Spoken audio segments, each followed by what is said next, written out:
Hello students, welcome back to Study Hike dot in. पिछले video में हमने quadratic equations किए थे, द्विघात समीकरण। और आज जो हम करने वाले हैं वो भी अलजेब्रा का ही पार्ट है, और उससे थोड़ा सा पार्ट मैंने आपको पिछले वाले वीडियो में करवाया था, लीनियर इक्वेशन इनटू वेरिएबल्स। तो आज जो हम करने वाले हैं वो अलजेब्रा का ही पार्ट है, अलजेब्रा का ही पार्ट है ना। बीजगणित, अभी बीजगणित खत्म नहीं हुआ है बच्चे। बीजगणित अब बोलेंगे ये कब खत्म होगा। एक्चुअली बीजगणित ना बहुत बड़ा टॉपिक है, ठीक है। मैंने आपको बताया था इसके इस यूनिट के अंदर में 6-7 अलग अलग चैप्टर्स हैं जो आपको करने होते हैं। और ये इसलिए करने होते हैं बिकॉज ये सारे चैप्टर्स जो हैं आपके 6, 7, 8, 9 और 10 मिलाकर सारे चैप्टर्स हैं कहीं ना कहीं। तो और आपका जो एग्जाम होने वाला है, इस एग्जाम में आपको सबको पता है कि 10th तक का सिलेबस एटलीस्ट तो वो पूछेंगे।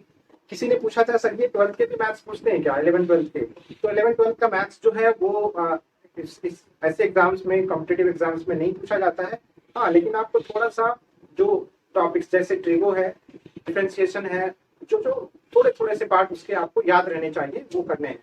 तो अभी जो हम कर रहे हैं अलजेब्रा का ही पार्ट कर रहे हैं। अलजेब्रा का जो हम इसमें जो चैप्टर कर रहे थे वो था linear equation, linear equation in two variables. ठीक है, दो चरों में रैखिक समीकरण, रैखिक समीकरण। और इसमें मैंने आपको बताया था कि कैसे दो इक्वेशन जो है ये pair of linear equation, pair of linear equation, pair of यानी कि जोड़ा, यानी कि इसमें दो लीनियर इक्वेशंस गिवन होंगे। मैंने आपको स्टैंडर्ड फॉर्म बताया था लीनियर इक्वेशन का, वो ये होता है ax प्लस by प्लस सी बराबर 0, है ना। अब यहाँ पे दो इक्वेशंस हैं तो दूसरे का भी होगा ax plus by plus c is equal to 0। तो बच्चे हम कैसे पता करेंगे कि ये इक्वेशन किसका है और ये किसका है। तो इसके लिए हम क्या करते हैं, पहले वाले में a1 b1 और c1 लिखते हैं और दूसरे वाले में a2 b2 एंड c2 कर देते हैं। तो इस तरह से हम इजिली डिफरेंशिएट कर सकते हैं कि ये जो है ये पहला इक्वेशन है और ये दूसरा इक्वेशन है, ठीक है। अब इन दोनों इक्वेशन से कितने सॉल्यूशंस होंगे, उसके दो तरीके होते हैं। एक आप ग्राफ से फाइंड कर सकते हैं, और ग्राफ में मैंने आपको बताया था कि जब आप ग्राफ बनाएंगे ना, एक्स एक्सिस और वाई एक्सिस, ये सब मैंने आपको बताया हुआ है पहले भी, आप देख लें। ये एक्स एक्सिस है और ये एक्स डैश है, ये वाई है पॉइंट और ये वाई डैश है। तो इन सब, ये ओरिजिन है, इससे राइट हैंड साइड वाला जो है ये प्लस होता है और इसके ऊपर वाला भी प्लस होता है। इस तरह से मैं ये रफली आपको बता रहा हूँ, ये सब आपने पढ़ा हुआ है पहले, वीडियोस अवेलेबल हैं आपके, आप प्लेलिस्ट में जाकर देख सकते हैं पुराने वीडियोस में, तो आपको मिल जाएगा। तो मैं आपको ये कह रहा था कि यहाँ पे हम इन दोनों इक्वेशंस के ग्राफ प्लॉट करके हम सॉल्यूशंस जो है वो फाइंड कर सकते हैं। उससे हम पता कर सकते हैं कि कैसे इक्वेशंस जो है, ये जो इक्वेशन है ये किस नेचर का है, किस प्रकृति का है। ये इक्वेशन जो है ये संगत है या असंगत है इक्वेशंस, यानी कि कंसिस्टेंट है या इनकंसिस्टेंट है, इनके बारे में हम पता करते हैं। तो मैंने आपको बताया था कि जब दो ग्राफ होगा, दो इक्वेशंस हैं, तो इनके लाइंस ड्रॉ होंगे ना। लीनियर इक्वेशन है तो लाइन ड्रॉ होगा। अब वो जो लाइंस हो सकते हैं क्या क्या, कैसे कैसे हो सकते हैं, तो देखिए लाइंस जो है हो सकता है कि वो एक दूसरे को कहीं पे कट कर दे। ये है L1 और ये है L2, और ये दोनों ना यहाँ पे कट कर रहा है ना, इंटरसेक्ट कर रहा है एक दूसरे को यहाँ पे क्रॉस कर रहा है। तो इससे हम ये पता कर सकते हैं, ये कह सकते हैं कि यहाँ पे जो x की वैल्यू होगी, ये इसके नीचे वाला, ये वाला वैल्यू x का होगा और ये वाला वैल्यू जो है वो y का होगा।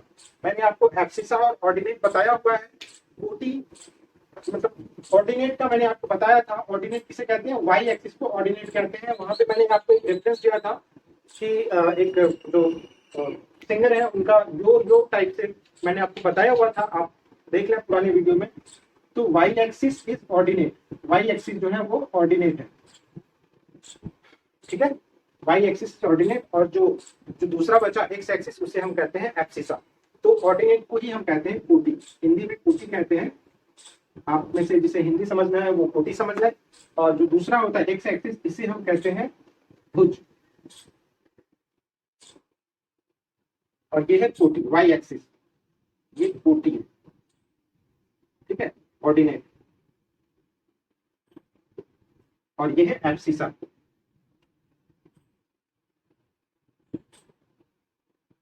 तो ये मैंने बताया हुआ है एक्स एक्सिस एब्सिसा और ये ऑर्डिनेट। तो इसकी जो वैल्यू है ना, यहाँ पे ये पॉइंट ए एज्यूम किया, इसकी जो वैल्यू जो भी होगी एक, और ये एक्स थोड़ा ऊपर है, हम ये एज्यूम कर लेते हैं 1,1.25।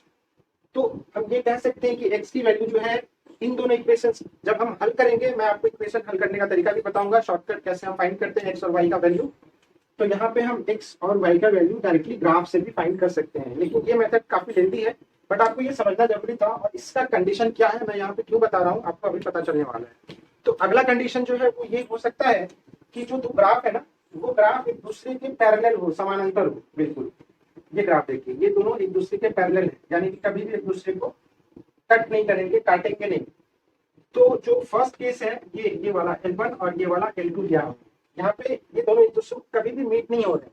अगर कभी भी मीट नहीं हो रहे हैं तो यहाँ पे सॉल्यूशन जो है, इनके शून्य जो है हम फाइंड नहीं कर पाएंगे, पता नहीं कर पाएंगे, इनके जीरोस जो है हम पता नहीं कर पाएंगे, यानी कि पॉसिबल नहीं होगा। यहाँ पे सिर्फ एक पॉइंट पे कट कर रहा है, यानी कि इसमें सिर्फ एक जीरो होगा, इसके शून्य जो है वो एक होंगे, मतलब अद्वितीय होगा, यूनिक होगा। ठीक है। और जो थर्ड केस हो सकता है वो ये हो सकता है कि जो दो लाइंस है ना, यहाँ पे मैंने L1 L2 बनाया इस तरह से, और जो थर्ड केस हो सकता है कि हो सकता है वो लाइन ना इस तरह से हो, मैं ये किसी भी कोऑर्डिनेट में हो सकता है, मैंने यहाँ पे आपको एक फर्स्ट और ये फोर्थ थर्ड कोऑर्डिनेट में दिखाया है। तो ये हो सकता है कि ये लाइन ना इस तरह से हो,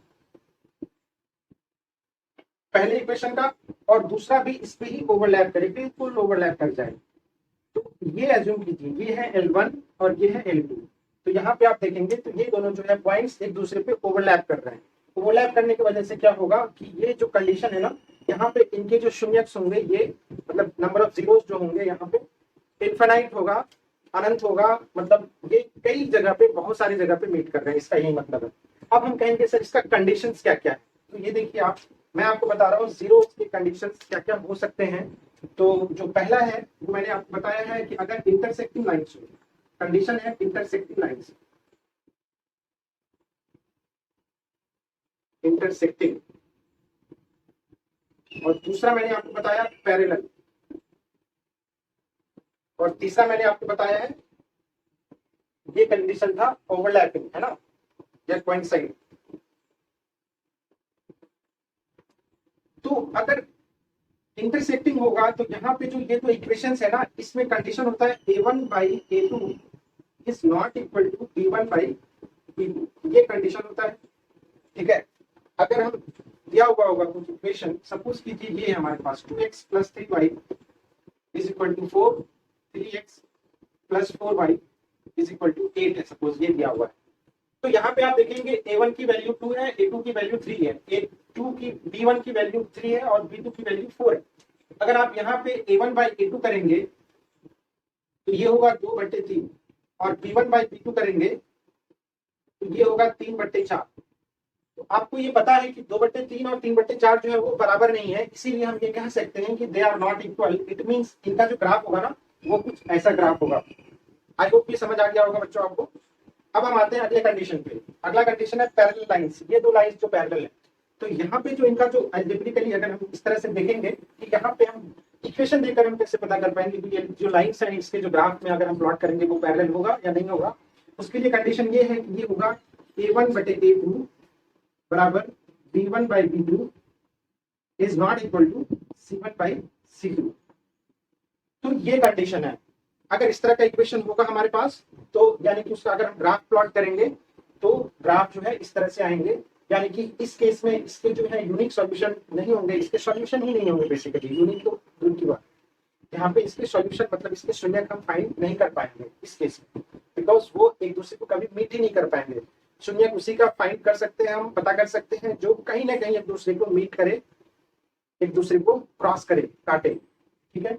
अब थर्ड कंडीशन है ये वाला, ये सारे पॉइंट्स पे कट कर रहे हैं, यानी कि ये वाला जो कंडीशन होगा कोइंसिडेंट का, ये होगा A1/A2 बराबर B1/B2 बराबर C1/C2। तो ये है ग्राफ, ये कंडीशन है, अलजेब्रिक कंडीशन है इस तरह के ग्राफ्स के लिए। तो जो दूसरा कंडीशन था, दूसरा इक्वेशन था, इसके लिए मैं यहाँ पे एक ले रहा हूँ, आप देख लें। जो इक्वेशन होगा हमारा कुछ इस प्रकार होगा कि एक इक्वेशन लो आप 2x plus 3y is equal to 8, और दूसरा ले लो आप, कुछ ले लो आप, सपोज कर लो आपने लिया 4x plus 6y is equal to 9।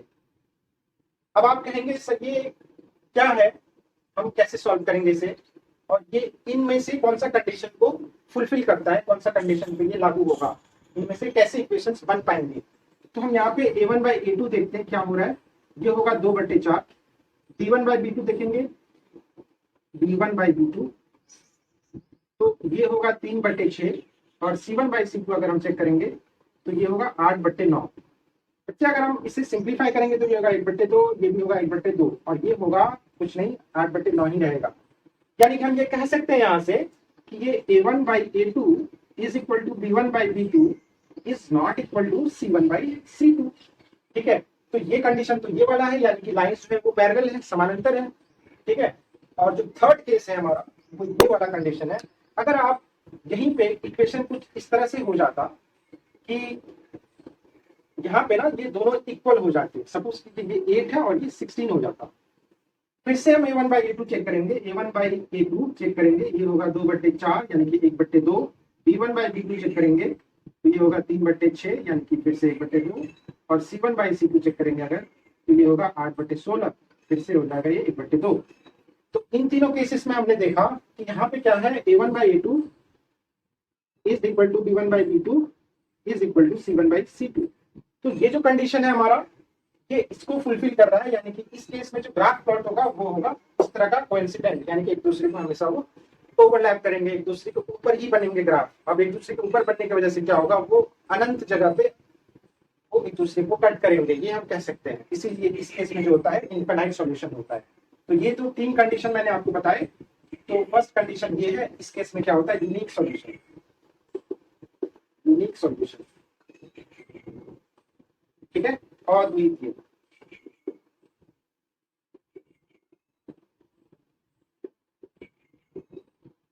और सेकंड केस में क्या है, यहाँ पे कोई मतलब इसमें हम फाइंड ही नहीं कर सकते, तो नो सॉल्यूशन है ना, यानी कि शून्य नहीं ज्ञात कर सकते, शून्य जो है इसके ज्ञात नहीं किया जा सकता, नो शून्य नहीं होगा, सीधा बात, इतना लंबा कौन लिखेगा। और इस केस में क्या होगा, अनंत होगा।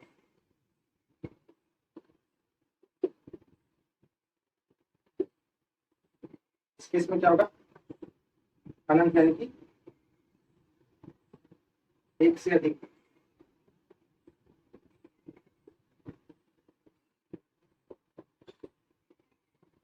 ठीक है ना, या फिर मेनी बहुत सॉल्यूशंस होंगे, ये हम कह सकते हैं कि मेनी सॉल्यूशंस होंगे। तो ये थर्ड कंडीशन थे, यूनिक सॉल्यूशन। अच्छा, यहाँ पे ये वाला होता है no solution, no solution English medium वाले देख लें, और यहाँ पे होता है इनफाइनाइट सॉल्यूशन।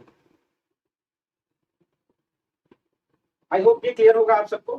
अब आप कहेंगे कि इनमें फिर क्या और आगे कुछ कंडीशन है क्या बचा हुआ, कुछ पॉसिबिलिटीज है या क्या होता है। तो एक टर्म है बच्चे, संगत और असंगत, यानी कि कंसिस्टेंट और इनकंसिस्टेंट। ये आपने सुना होगा कि लाइंस जो है, ऐसे इक्वेशन जो है वो कंसिस्टेंट है और ऐसे इक्वेशन जो है वो इनकंसिस्टेंट है। तो इसका कंडीशन क्या होता है, जिस जिस भी लाइन का या जिस जिस भी पेयर ऑफ इक्वेशन का सॉल्यूशन होगा वो कंसिस्टेंट होता है। यहाँ पे आप देखेंगे ये यूनिक सॉल्यूशन है, यहाँ पे आप देखेंगे इनफाइनाइट सॉल्यूशन है, और यहाँ पे नो सॉल्यूशन है, यानी कि ये इनकंसिस्टेंट है, ये वाला जो है ये कंसिस्टेंट है, ये है कंसिस्टेंट, और ये भी है कंसिस्टेंट। कंसिस्टेंट इनकंसिस्टेंट का मैं कंडीशन फिर से बता देता हूँ, और ये जो है ये इनकंसिस्टेंट है, इनकंसिस्टेंट। अब बोलेंगे ये एक्चुअली है क्या, फिर से आप देख लीजिए क्या क्या हो रहा है कंडीशन। यहाँ पे मैं थोड़ा सा रब कर रहा हूँ, थोड़ा समझाने के लिए आपको। चलिए ये वाला पार्ट रब करते हैं, मैं यहाँ पे फिर से बता रहा हूँ आपको। देखिए बच्चे, यूनिक सॉल्यूशन मैंने आपको बताया कि लाइन जो है एक दूसरे को क्रॉस करेंगे, किसी एक पॉइंट पे, किसी एक बिंदु पे कट करेंगे, किसी एक बिंदु को कट कर रहे हैं, यानी कि ये वाला कंडीशन हो गया संगत का, ये वाला हो गया संगत।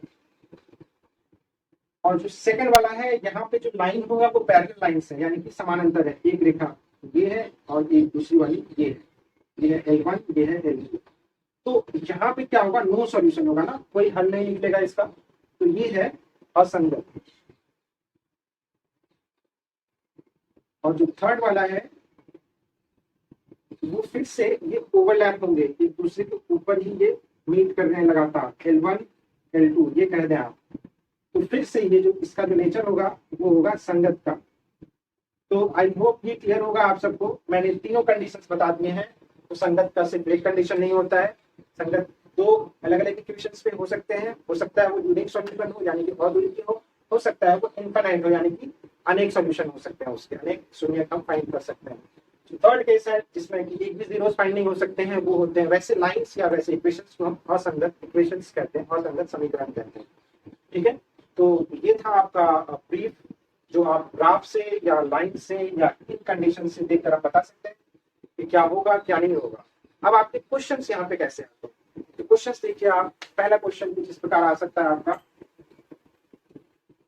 कि दो इक्वेशन ना, दो समीकरण दिया हुआ है। सपोज कीजिए आपके पास एक है ये 2x + 3y = 4 और दूसरा है 3x + 6 = 5। ये कंडीशन दिया हुआ है और यहाँ पे ये दिया हुआ है कि हमें p का मान ज्ञात करना है, p बराबर व्हाट, जब ये दो इक्वेशंस है ना, इन दोनों जो है इनका जो लाइन है वो पैरेलल है, पैरेलल लाइंस ड्रॉ कर रहे हैं, पैरेलल लाइंस है ना, समानांतर है। देखा ठीक है, देखा है, लगा दो यार। ठीक है, तो अगर ये कंडीशन है तो हमें p का फाइंड करना है, वैल्यू क्या होगा। तो p का देखिए कैसे क्या होगा। हम जानते हैं पैरेलल लाइंस के लिए कंडीशन जो होता है वो होता है a1/a2 = b1/b2 is not equal to c1/c2।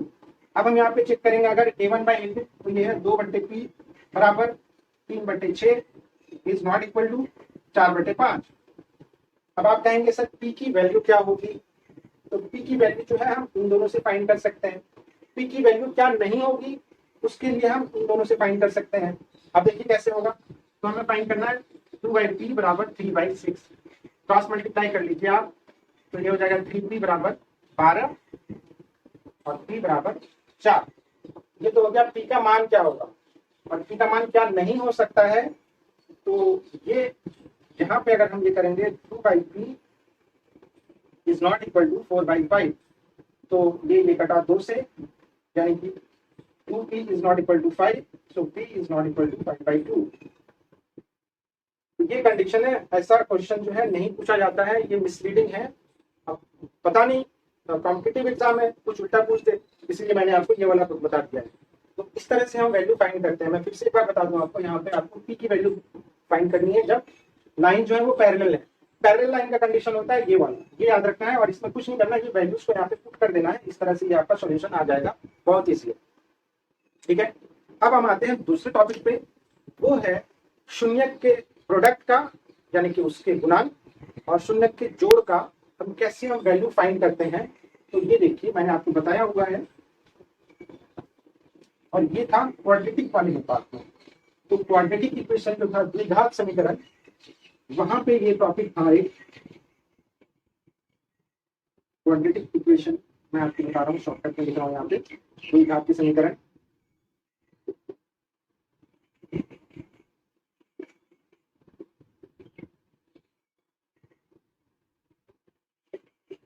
तो आप देखेंगे यहाँ पे मैंने आपको बताया था कि इनका जो शून्य होता है ना, अल्फा प्लस बीटा, इन दोनों का जो योग होता है वो होता है -b/a।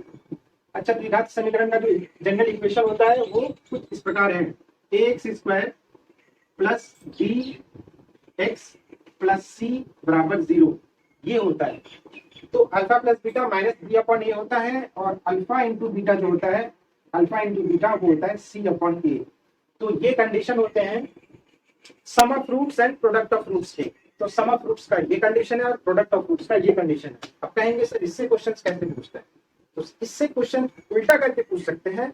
उल्टा करके इसलिए पूछते हैं बिकॉज ये आपके टॉपिक में है, क्लास 10 में है ये। तो वहां पे क्या है ना कि सम ऑफ रूट्स दिया होगा, मान लीजिए कि अल्फा प्लस बीटा दिया हुआ है, ये है 4, और अल्फा बीटा जो है इसकी वैल्यू है 3, आपको इसके हेल्प से, इसके द्वारा आपको द्विघात समीकरण बनाना है। एक बहुत ही इंपॉर्टेंट फॉर्मूला है, वो आप लिख लीजिए, मैं इसे यहाँ पे मार्क कर रहा हूँ। द्विघात समीकरण का जो फॉर्मूला होता है वो होता है के x square minus alpha plus beta into x plus alpha beta, ये बराबर 0। हाँ, ये इक्वेशन आपको याद रखना पड़ेगा, ठीक है, तो बहुत ही इंपॉर्टेंट इक्वेशन है, आपको ये याद रखना पड़ेगा। और ये इक्वेशन है किसी भी तरह के ग्राफ, ये किसी भी क्वाड्रेटिक इक्वेशन का, जब उसके शून्य के योग का वैल्यू और शून्य के गुना का वैल्यू दिया हुआ हो, उससे आप कैसे क्वाड्रेटिक इक्वेशन फॉर्म करेंगे। तो ये जो कंडीशन है हमारा, ये मैंने बताया हुआ है, और ये इससे हम, चलिए हम इक्वेशन फॉर्म करते हैं। तो यहाँ पे अल्फा बीटा की वैल्यू हम पुट करते हैं, ये रहेगा, इसे रहने दीजिए, ये है x square minus alpha plus beta की वैल्यू 4 है, 4 रखिए, फिर ये एक्स यहाँ पे नोट करेंगे, ये अल्फा प्लस बीटा 3 है, इसे यहाँ पे 3 कीजिए, बराबर 0। अब बोलेंगे सर ये के का क्या होगा, इस के का हम क्या करेंगे। के का कुछ नहीं करना है, के को हमें चेक करना है कि इनमें से किसी का डिनोमिनेटर तो नहीं है कुछ 1 के अलावा, यानी कि इनमें से अभी तो 1 है, आप सबको दिख रहा है। अगर यहाँ पे डिनोमिनेटर किसी का भी अगर 1 के अलावा कुछ भी होता, ऑब्वियसली 0 नहीं हो सकता, 1 तो होगा ही, 1 तो होता ही है। 1 के अलावा मैं बोल रहा हूँ तो 2 3 4 5 इस तरह से कुछ भी होगा, तो सबका नीचे वाले का हम एलसीएम लेंगे, और एलसीएम की वैल्यू जो होगी वो हम यहाँ पुट कर देंगे। तो हम ये कह सकते हैं कि ए जो है इज इक्वल टू एलसीएम, है ना, लघुत्तम समापवर्तक होता है ऑफ डिनोमिनेटर्स।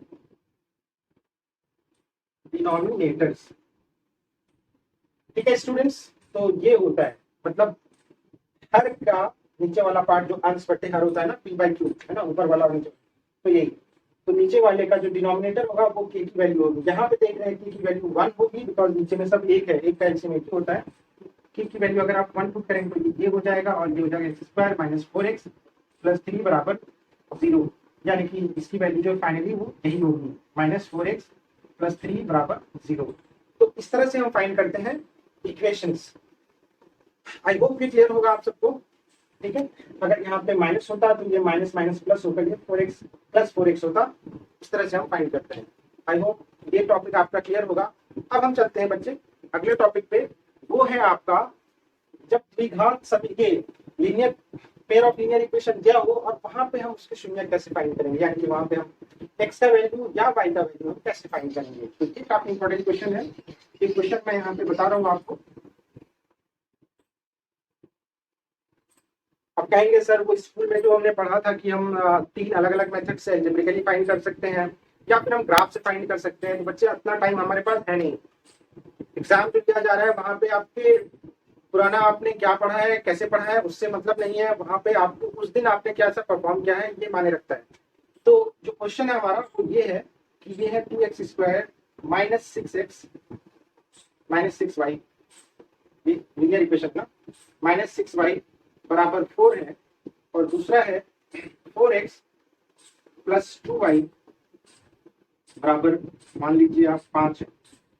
तो हमें यहाँ से ना x और y की वैल्यू ज्ञात करनी है, x बराबर क्या होगा और y बराबर क्या होगा। अब कहेंगे सर इसमें x एंड y के वैल्यू क्वेश्चन देखकर हमें मतलब लंबा सॉल्व करना पड़ेगा, ऐसा कुछ नहीं है। मैं यहाँ पे एक बहुत अच्छा ट्रिक बता रहा हूँ, वो देखिए क्या है कि आप ना ये दो इक्वेशन जो है ना, इससे आप ऐसे ही रहने दीजिए, आपको यहाँ पे इनका जो कोएफिशिएंट्स है ना, यानी कि 2 को 2 से गुणा करना है, और ये वाला लास्ट में देखिए y है, इन दोनों के नीचे, इन दोनों राइट साइड वाला यहाँ पे x है, इसके ये x ये y है, तो हम यहाँ पे इनके जगह पे लिखेंगे x और इधर लगा देंगे ब्रैकेट। अब 2 और 2 का जो गुणांक होगा वो होगा 4, फिर यहाँ पे लगाएंगे माइनस, फिर हम इन दोनों को ये करेंगे। तो ये जो है आप इस तरह से भी कर सकते हैं, यानी कि 4 24 24 और ये माइनस, तो माइनस 24 होगा, तो यहाँ पे हम -24 कर देंगे। ये x का हो गया, बराबर करेंगे हम फिर इधर। अब यहाँ पे देखिए, यहाँ पे हम इन दोनों को गुना करेंगे एक बार, तो 4 गुना 8 हो जाएगा, फिर इन दोनों को करेंगे माइनस लगा के, माइनस 5 गुना 6 बराबर -30,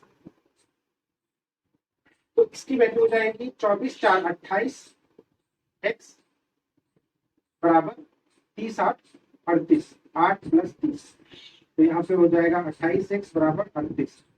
एक्स का मान जो हो जाएगा वो हो जाएगा 38/28, जो भी होगा वैल्यू आप फाइंड कर सकते हो। तो यहाँ पे देखिए 19/14 ये आंसर आएगा आपका एक्स का। कहेंगे सर इतना कॉम्प्लिकेटेड आ गया क्या, और ये कैसे आपने किया है? तो फिर से मैं बता दूं आपको, कुछ नहीं किया हमने। यहाँ पे ना बच्चे इन दोनों का योग फाइंड करना है, इन दोनों को मल्टीप्लाई करना, सॉरी, और फिर इन दोनों को मल्टीप्लाई करना है, बीच में माइनस साइन लगाना है बस। तो 2 गुना 4 होता है वो लिखा हमने, 6 चौके 24 और माइनस था तो माइनस माइनस प्लस होकर ये हो गया। और उसी तरह से ये वाई वाला टर्म। अच्छा ये हम इस तरह से कर रहे हैं, और यहाँ पे जो नोट करेंगे ना ये हम एक्स नोट करेंगे, ठीक है। तो इस तरह से हमारा एक्स का वैल्यू आया 19/14, और अब इसी में हम वाई का वैल्यू जो ज्ञात करेंगे ये 19/14 आया। अब कहेंगे वाई का वैल्यू कैसे होगा, तो वाई की वैल्यू के लिए हम सेम इक्वेशन को हम थोड़ा सा चेंज करेंगे, सेम इक्वेशन लिखेंगे, लेकिन हम y को पहले और x को बाद में लिख देंगे, और राइट हैंड साइड वाला जो है उससे हम कुछ छेड़छाड़ नहीं करेंगे, उससे हम एज इट इज रखेंगे। तो अगर हम y को पहले और x को बाद में लिख देंगे तो इक्वेशन जो है वो हमारा इस प्रकार हो जाएगा।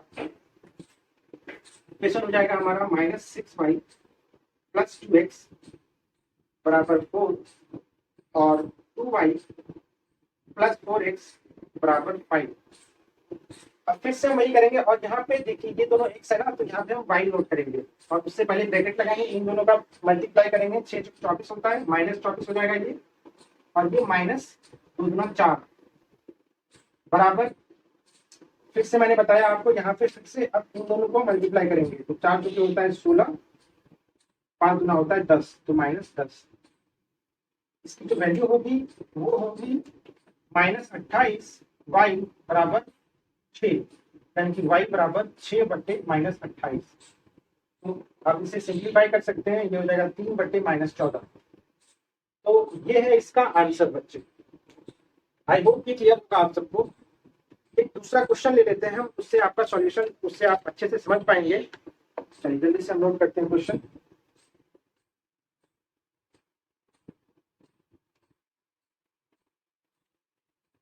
x + y बराबर है 14, x - y बराबर है 4। तो हमें इसमें ना x एंड y का वैल्यू ज्ञात करना है, x का वैल्यू क्या होगा और y का वैल्यू क्या होगा, ठीक है। तो इसमें जो ऑप्शन है आपके, ऑप्शन है x बराबर 5, y बराबर 9, दूसरा है x बराबर 9, y बराबर 5, तीसरा है x बराबर 3, y बराबर 6, और चौथा है नन ऑफ दीज, इनमें से कोई भी नहीं। हमें x एंड y का वैल्यू ज्ञात करना है बच्चे। तो x एंड y का वैल्यू ज्ञात करने के लिए मैंने आपको बताया हुआ है कैसे करेंगे हम।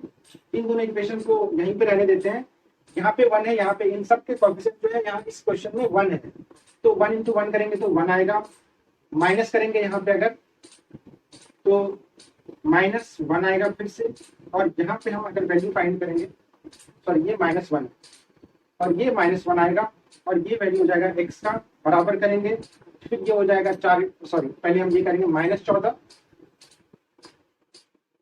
और ये करेंगे 4 × 4 तो -4, ठीक है। तो ये हो जाएगा -2x बराबर -18, x बराबर 9।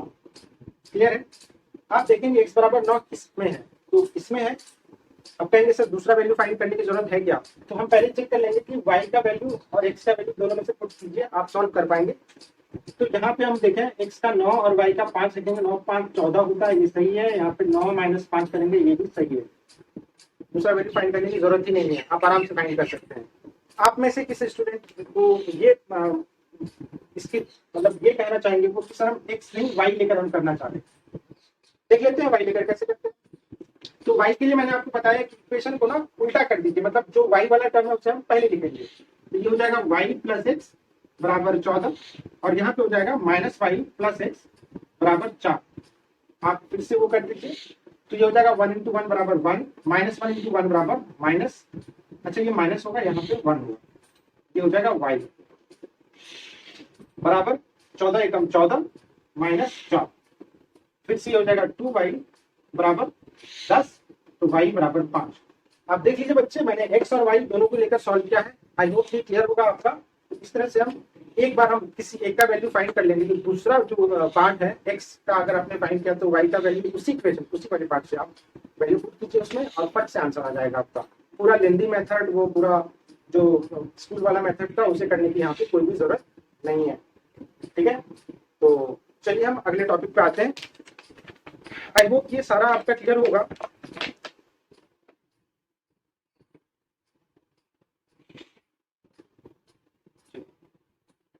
एक क्वेश्चन है रूट वाला, काफी इंपॉर्टेंट क्वेश्चन है, तो वो भी आप देख लीजिए क्या होगा।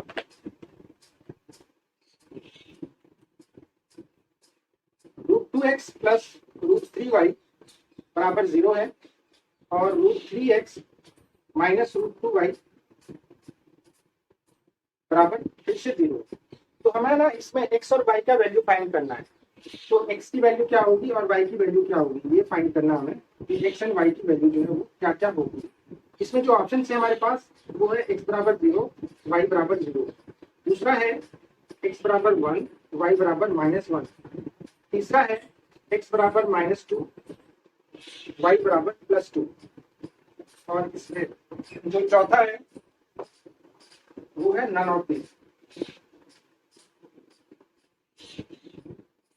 बच्चे ये क्वेश्चन है हमारे पास, तो हम देखेंगे इसमें क्या क्या पुट कर सकते हैं और कैसे हम फाइंड कर सकते हैं वैल्यू। तो अगर आप क्वेश्चन देखेंगे, क्वेश्चन से सॉल्व करेंगे आप, तो आप x का मान अगर 0 और 0 पुट करते हैं, यहाँ पे 2 × 0, ये 0 + 0 = 0, ये हो सकता है, यहाँ पर भी हो सकता है। ठीक है, तो इस तरह से आप ये फाइंड कर सकते हैं। आप कहेंगे सर मुझे वो फिर से पुराने वाले मेथड से करना है, तो पुराने वाले मेथड से भी कर सकते हैं। x की वैल्यू 1 और -1 पुट करेंगे तो यहाँ पे √3 और √2 है, उनका जो डिफरेंस होगा या उनका जो जब हम ऐड करेंगे तो पॉसिबल ही नहीं है कि वो 0 आए, इसलिए ये कंडीशन गलत है, ये भी कंडीशन गलत है। अब कहेंगे सर नन ऑफ दिस भी तो है, तो क्या ये हो सकता है? जब आपका पहला हो ही गया है तो नन ऑफ दिस की कोई सेंस ही नहीं बनती है। इसीलिए हम क्वेश्चन देख करके डायरेक्टली हम ये कह सकते हैं कि ऑप्शन ए जो है, फर्स्ट ऑप्शन जो है वो करेक्ट ऑप्शन होगा। आई होप ये क्लियर होगा आपको। और इस तरह से आपके जो क्वेश्चंस हैं, ये क्वेश्चंस आपको प्रैक्टिस करने हैं बहुत से बहुत, जितना हो सके। ठीक है, तो अब हम अगले टॉपिक में करने वाले हैं time and work, time and energy, sorry time and distance, इस तरह के क्वेश्चंस, और फिर उसके बाद पेज प्रॉब्लम्स वाले क्वेश्चंस होंगे। तो आप अच्छे से देखिए वीडियोस और हमें कमेंट में बताइए आपको ये आज का टॉपिक कैसा लगा। Thank you very much.